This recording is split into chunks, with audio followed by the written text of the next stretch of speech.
Okay. Malapit na siya kumulo, guys. Tapos, pag kumulo na siya, iwanan mo siya ng mga 10 to 15 minutes bago mo siya hanguin. Kumulo na siya, guys. Ito na. Iwanan mo siya ng mga 10 minutes. As okay na. As the best daw, inumin to is inom ka ng 1 baso bago ka kumain.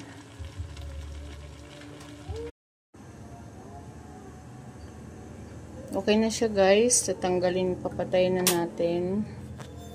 Tapos tanggalin ko na yung mismong paragis niya. See? Lagay natin dito. Diba?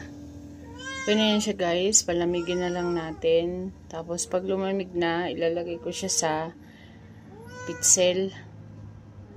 Tapos pagka ano na, okay na siya, pwede siyang ilagay sa ref. Lagay natin sa ref. Pero consume lang natin to, guys, ng for 1 day kasi mapapanis yan siya eh. Okay? Thank you for watching.